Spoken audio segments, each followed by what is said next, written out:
উত্তর দিনাজপুরের ইসলামপুর শহরের ১৩ নম্বর ওয়ার্ডে ভয়াবহ অগ্নিকাণ্ডের ঘটনায় মুহূর্তের মধ্যে পুড়ে ছাই হয়ে গেল একটি বসতবাড়ি। ক্ষতিগ্রস্ত বাড়ির মালিক মোহন মল্লিক। স্থানীয় সূত্রে জানা যায়, আচমকাই গ্যাস সিলিন্ডার লিক থেকে আগুনের সূত্রপাত হয়। অল্প সময়ের মধ্যেই আগুন ভয়াবহ আকার ধারণ করে এবং লেলিহান শিখায় পুরো বাড়ি গ্রাস করে ফেলে। বাড়ির ৪টি ঘরসহ সমস্ত আসবাবপত্র ও প্রয়োজনীয় জিনিসপত্র চোখের সামনে পুড়ে ছাই হয়ে যায়। খবর পেয়ে দ্রুত পাড়া প্রতিবেশীরা ঘটনাস্থলে ছুটে আসেন। পরে ইসলামপুর দমকল বিভাগের একটি ইঞ্জিন ঘটনাস্থলে পৌঁছায়। তবে এলাকায় উপযুক্ত চওড়া রাস্তা না থাকায় দমকলের গাড়ি ঘটনাস্থলে পুরোপুরি পৌঁছতে পারেনি, ফলে আগুন নিয়ন্ত্রণে আনতে শুরুতে সমস্যার মুখে পড়তে হয়। তবুও দমকল কর্মীরা যথাসাধ্য চেষ্টা চালিয়ে যান।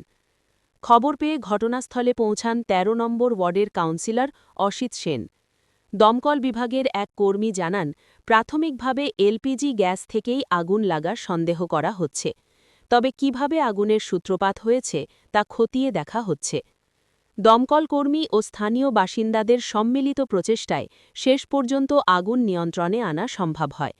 যদিও আগুনের তীব্রতায় মোহন মল্লিকের সর্বস্ব প্রায় সম্পূর্ণভাবে নষ্ট হয়ে গেছে বলে জানা গেছে। ১৩ নম্বর ওয়ার্ডের লোকাতলি এরিয়া হতে পারে মোহন মল্লিক, ওর বাড়িতে হঠাৎ করে আগুন সবাই দেখতে পায়। যত সম্ভব হয়তো কিসের থেকে লাগছে এটা তো এখন বলা যাচ্ছে না। ফায়ার ব্রিগেড এসছে, ফায়ার ব্রিগেড খুব ফোন করার সাথে সাথেই এসছে। তো এখন ফায়ার ব্রিগেড কাজ করছে। কিসের জন্য লাগলো সেটা ওনারা তদন্ত করে দেখে বলতে পারবে আর কি। না, স্থানীয় লোকের একটা অভিযোগ করছিল বারবার যে একটা ফায়ার ব্রিগেড ঢোকার মতো জায়গার পরিস্থিতি নেই এখানটায়। আপনি কি বলবেন? আজকে যেটুকু অব্দি গাড়িটা আসছে সেটা আমি রাস্তাটা প্রথম থেকে ক্লিয়ার করে আসার পরে আজকে অব্দি হচ্ছে। যেখানে আগুনটা লেগেছে সেই বাড়িওয়ালার থেকে শুরু করে যতগুলো বাড়ি আছে প্রত্যেককে 20 দিনের উপরে বলেছি আপনারা জায়গা ক্লিয়ার করেন, রাস্তাটা বড় করেন, ড্রেনটা করবো, রাস্তাটা করবো, কিন্তু কেউ জায়গার সাথে কেউ রাজি নই। তো তার পরিণাম আজকে আমরা দেখতে পাচ্ছি চোখের সামনে যে বাড়িঘর বেচারা কিছু নেই, সবই একটা রুমাল পর্যন্ত বাড়ি থেকে বের করতে পারেনি, সবই এখানকার লোকের দাবি আছে রাস্তা চওড়া করতে হবে। আমি বললাম যে একটা দিন বসে আশেপাশের লোককে সবাইকে বসে মিটিং করে যেভাবে করা যায় আমি রাস্তা চওড়া করার ব্যবস্থা করবো, সবাই যদি থাকে আমি করে। রাস্তা চওড়া থাকলে পরে কি ক্ষয়ক্ষতি কম হয়তো? একদম, রাস্তায় যদি আজকে যে পরিমাণে করে আসছিলাম আরেকটু যদি আমাকে জায়গা দিত 50 মিটার, তাহলে পরে আজকে এই ক্ষতিটা এই জায়গাটাই হতো না। এখন কপালের দোষ কি বলবো আর, আমিও ব্যর্থ হয়ে গেছি বলে বলে। আশেপাশের লোক সবাই জানে যে আমি রাস্তাটা করতে এসেছিলাম, কিন্তু কেউ জায়গা ছাড়ছে না। কিরকম ক্ষয়ক্ষতি হয়েছে? প্রচুর, কিছু নেই। ওর টিনের বাড়ি যা ছিল সবই। কয়টা রুমে আগুন লাগছে মোটামুটি? 4টা রুম ছিল। 4টা রুম ছিল, আর কিছু বেরও করতে পারেনি। আচ্ছা, ঠিক। কিভাবে আগুন লাগছে? আগুন হয়তো এখন জানা যাচ্ছে না, হয়তো এলপিজি গ্যাস থেকেও লাগতে পারে। এই জন্য আমরা এখন প্রাথমিকভাবে ওটাই বলতে পারছি, আমরা কারণটা খতিয়ে দেখছি। আগুন অলরেডি কন্ট্রোল এসে গেছে, আমরা একটা গাড়ি নিয়ে আসছিলাম, আগুন কন্ট্রোল এসে গেছে। আর এখানকার পুলিশ প্রশাসনেও আমরা অনেক হেল্প পারলাম, আর প্লাস লোকাল যারা লোক ছিল ওনারাও অনেক হেল্প করলো। আর আমরা ফায়ার ব্রিগেডে আগুনটা এখন আয়ত্তে নিয়ে এসে নিভে ফেলছি বাড়িতে। আপনার নাম স্যার? আমার নাম officer in charge BS Lama, Islampur fire station. ঠিক আছে, থ্যাংক ইউ।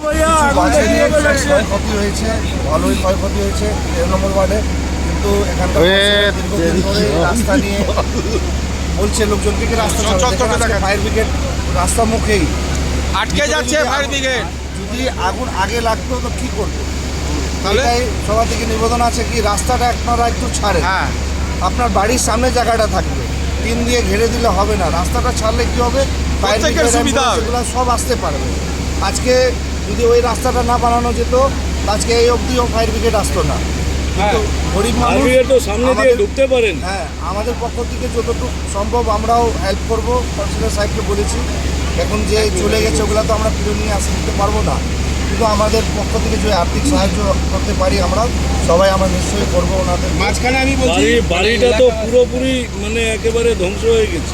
বাড়িতে কিছু নাই, আমরা দেখলাম এখন গিয়ে বাক্স ভিতরে যে কাপড় চোপড়গুলো পুড়ে গেছে, কাগজপত্র কিছু নাই ওনাদের। তো আমরা কাউন্সিলর সাহেবকে রিকোয়েস্ট করেছি, আর আমরাও আছি সঙ্গে, যে হেল্প লাগবে আমরা করব। কি করে আগুনটা লাগলো বলতে পারবেন? আগুন এটা আমরা জানা নাই, শুনছি যে গ্যাস থেকে লাগছে বলছে, গ্যাস সিলিন্ডার থেকে। যদি সময় থাকার সময় ওই সময় সিলিন্ডারটা বের করে দিত আগুনটা বাড়তো না। ঠিক আছে। লাগছে? আগুন লাগছে এখানকার বাসিন্দাদের কাছে, যে আমরা জানতে পারলাম যে এখানে মোহন মল্লিক বলে একজন আছে।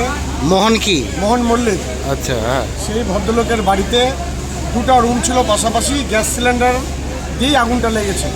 গ্যাস সিলিন্ডার কি লিক করতেছিল? হ্যাঁ, লিক করেই লেগেছে। পাশাপাশি শুনতে পেরে জানতে পারলাম যে গ্যাস সিলিন্ডারই লিক করেছে। মানে এটা কোন জায়গা? এটা হচ্ছে লোকনাথ পাড়া, রায়পাড়ার কাছাকাছি আর কি। মানে কত টাকার ক্ষতি হবে কিছু বলতে পারবে? প্রচুর টাকা, মানে কিছু নেই, সব ছাই পাওয়া যাচ্ছে, সম্পত্তির কিছু নেই, বাড়িতে কোনো কিছু বের করতে পারবে না। মানে কয়টা রুমে এটা আগুন লাগছে? দুটো রুম, একটাই বাড়িতে? একটাই বাড়ি। কি নাম আপনার? আমার নাম মহাদেব মালাকার। তার কারণ হচ্ছে রাস্তাটা এমন জাম, সবাই রাস্তা দখল করে রেখেছে, ফায়ার ব্রিগেডের গাড়ি কোনো মতে ঢুকতে পারছিল না, যার জন্য বেশি পুড়ে গেছে। না হলে যদি ফায়ার ব্রিগেডের গাড়িটা ঢুকতে পারতো তাহলে এই ধরনের নষ্টটা হতো না। সবাই রাস্তা দখল করে রেখেছে। আচ্ছা।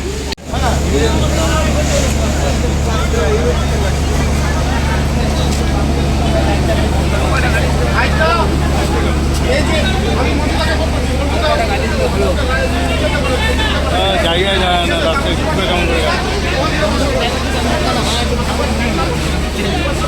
ঢুকা দিল আর জায়গা